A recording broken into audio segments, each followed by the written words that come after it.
હું છું ધ્વનિ।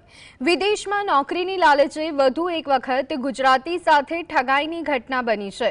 નવસારીની એક મહિલા બેલારૂસમાં ફસાઈ ફળોના પેકિંગની નોકરી કરી અને 7 થી 8 કલાકના 70 થી 80 હજાર મળશે તેવી લાલચે ગયેલી નવસારીની મહિલા બેલારૂસમાં ફસાઈ ગઈ છે। આ મહિલા દેવું કરી અને બેલારૂસ ગઈ હતી, પરંતુ તેને ગાયના તબેલામાં કામ કરવા મળી રહ્યું છે। હવે તેની પાસે ભારત ફરવા માટે રિટર્ન ટિકિટના રૂપિયા પણ વડોદરાના એજન્ટે તેની સાથે છેતરપિંડી કરી હોવાનો આક્ષેપ છે। ફૂડ પેકિંગનું કામ કરવાનું કહી અને તેને બેલારૂસ મોકલવામાં આવી, પરંતુ ત્યાં તબેલામાં કામ કરવા માટે મજબૂર કરવામાં આવી। એટલું જ નહીં, તેને તબેલામાં પૂરી દેવામાં આવી અને એજન્ટે નંબર પણ બ્લોક કરતા હવે તે નિરાધાર થઈ છે। તેણે આક્ષેપ કર્યો છે કે તેના જેવા કેટલાય લોકો સાથે છેતરપિંડી થઈ છે અને તેમને ત્યાંથી કાઢવામાં આવે। એવું કહેતા હતા કે ત્યાં ફ્રૂટ પેકિંગ છે ને એમાં કામ છે। પછી એ કામ છે એમ કીધું એટલે મેં તૈયાર થઈ છું। મને એવું કીધું હતું કે 8 કલાકના તમારા 70 થી 80 હજારનો પગાર થશે અને ઓવરટાઈમ કરશે તો તમારા 90 લાખ રૂપિયાની મેરે પગાર થઈ જશે, એવું કહેતા હતા। એટલે મેં પોતે દેવું કરીને એવી રીતે આવેલી છું ને અહીંયા એવી ફસાઈ ગઈ છું કે મને ગાયના તબેલામાં નાખી દીધી।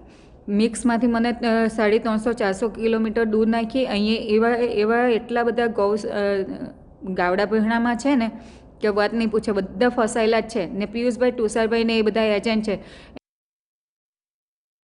વધુ વિગત મેળવી લઈએ। સંવાદદાતા હિતેશ અમારી સાથે જોડાઈ ગયા છે। હિતેશ, નવસારીની મહિલા સાથે છેતરપિંડી, બેલારૂસમાં ફસાયેલી આ મહિલા, શું વિગતો મળી રહી છે? પરિવારજનોનું શું કહેવું છે?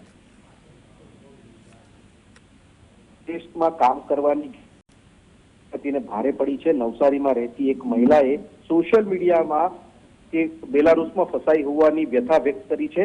સમગ્ર મામલે વિડીયો કલેક્ટર પાસે પણ પહોંચ્યા છે અને કલેક્ટર તે ક્યાં રહે છે, તેનો પરિવાર ક્યાં છે તે શોધખોળમાં લાગ્યા છે।